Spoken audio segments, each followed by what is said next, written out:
नमस्कार दोस्तों, ज्ञान सरिता में आपका स्वागत है। मैं आकाश मिश्रा। अंग्रेजों के 300 साल के कार्यकाल में हमारे देश के लोगों ने बहुत दुख, दर्द, तकलीफ और त्रासदियां सही। इनमें से कुछ त्रासदियों के बारे में आज लोगों को पता है तो कुछ त्रासदियां भुला दी गई। ऐसी एक भूली हुई त्रासदी 1943 के बंगाल का अकाल है। अंग्रेजों की लालच, बर्बरता और नफरत की वजह से आए इस अकाल ने लाखों लोगों की जान ले ली। वृद्ध, महिला, पुरुष, बच्चे, सभी आयु वर्ग के लोग भूख से तड़प कर मर गए। लगभग 30 लाख लोगों की जान इस अकाल में गई। इस अकाल की तुलना सही मायनों में हिटलर ने जिस तरीके से यहूदियों का नरसंहार किया था उससे की जानी चाहिए, क्योंकि ये कोई प्राकृतिक आपदा नहीं थी, बल्कि अंग्रेजों के लालच की वजह से अंग्रेजों ने बंगाल के लोगों का सही मायने में नरसंहार किया था 1943 में।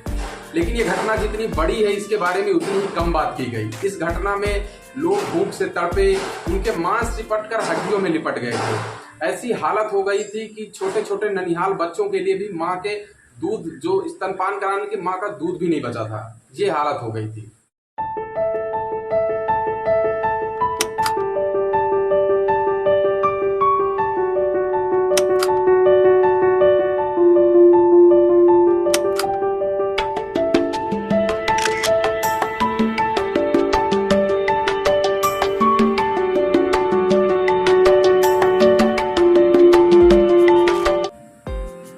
1943 का समय द्वितीय विश्व युद्ध का समय था। जापान ने बर्मा पर आक्रमण करके उस पर कब्जा कर लिया। इससे बर्मा से भारत आने वाले चावल का आयात रुक गया, क्योंकि उस समय अंग्रेजी सरकार बर्मा से बहुत सारा चावल आयात करती थी, जिससे बंगाल के लोगों का पेट भरता था। इधर अब अंग्रेजी सरकार को यह भी डर सताने लगा कि बर्मा के बाद जापान भारत पर आक्रमण करेगा। इसलिए उन्होंने बाजार से बहुत सारा अनाज स्टॉक कर लिया, ताकि अपने सैनिकों को युद्ध में लगे लोगों के लिए अनाज की जरूरत पूरी की जा सके। इसकी वजह से बहुत सारा अनाज की जमाखोरी कर ली। जो 1943 का बंगाल था, उस समय उसमें आज का बांग्लादेश, पश्चिम बंगाल, उड़ीसा और बिहार शामिल थे। अब जब अंग्रेजों ने जमाखोरी शुरू कर दी अनाज की, इससे बाजार में अनाज की महंगाई बहुत बढ़ गई, यानी उसकी कीमत बहुत बढ़ गई, जिससे गरीब लोग उसे खरीद नहीं सकते थे। इस वजह से गाँव में भुखमरी फैलने लगी। हालात तब और भयावह हो गए जब अंग्रेजी सरकार ने जापान के आक्रमण के डर की वजह से बैलगाड़ियां और नावों को नष्ट कर दिया। नावों के नष्ट हो जाने से जो गरीब लोग थे, मछुआरे थे, अब वो मछली पकड़कर भी अपने पेट का अपनी भूख नहीं मिटा सकते थे। इधर जो लोग भूख से तड़प रहे थे, वो अपनी बैलगाड़ियों से अब दूसरे देश के दूसरे हिस्से में भी नहीं जा सकते थे कि जहां वो अपना बचाव कर सके। तो हालात अब पूरी तरह से भयावह हो गए। बाजार से तो अनाज गायब हो ही गया था, साथ में लोगों के घरों और उनकी थालियों से भी गायब हो गया। बंगाल में अब अकाल फैलने लगा। भूख से लोग तड़पने लगे। सबसे ज्यादा दयनीय दशा में गांव के लोग थे। अब लोगों के जीवन और मरण की लड़ाई शुरू हो गई। सबसे पहले लोगों ने कम खाना खाना शुरू किया। जब हालात और खराब हुए तो दिन में सिर्फ एक बार खाना खाने लगे। फिर माता पिता अपने बच्चों के लिए 2-2 दिन भूखे रहने लगे।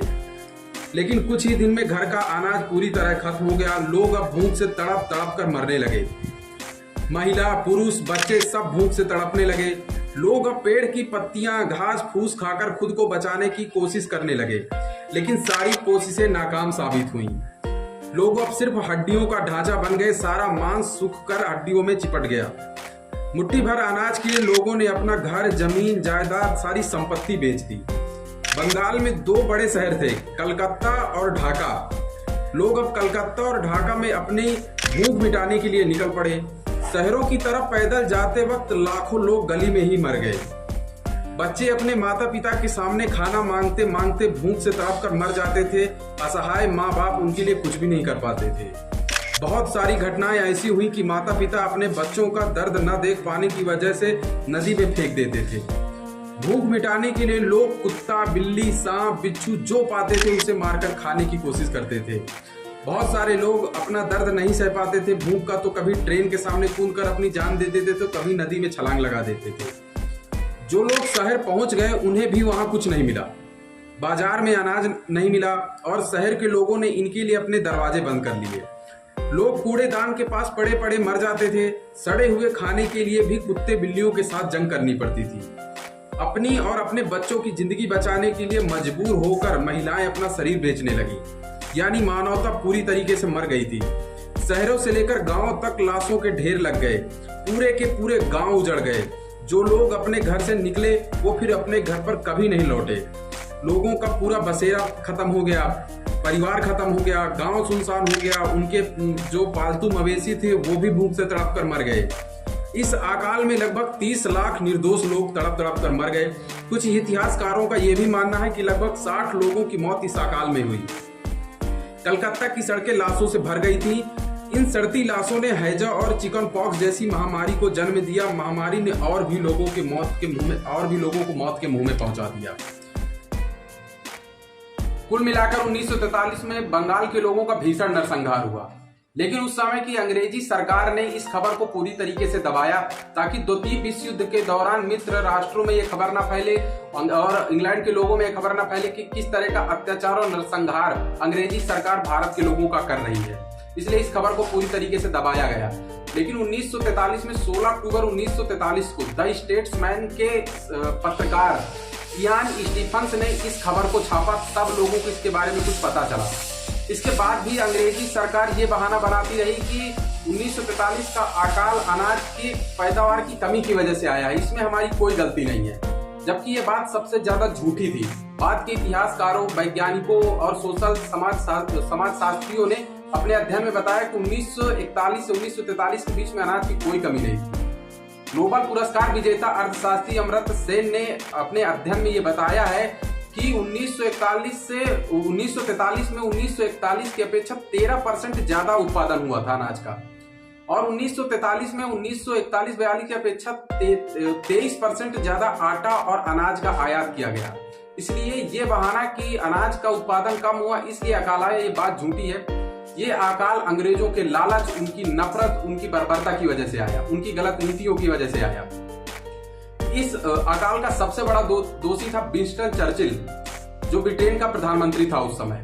वो भारत से बहुत नफरत करता था।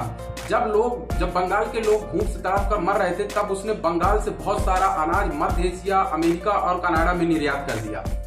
अब बंगाल के लोगों के अकाल की खबर जब अमेरिका, कनाडा तक पहुंची तो वहां की सरकारों ने चर्चिल से कहा कि हम मदद करने के लिए कुछ अनाज बंगाल भेज दें, तो उसने साफ मना कर दिया। जो बंगाल का उस समय वायसराय था जॉर्ज वेवेल, उसके ऊपर चर्चिल लगातार दबाव बना हुआ था कि ज्यादा से ज्यादा अनाज इंग्लैंड भेजो।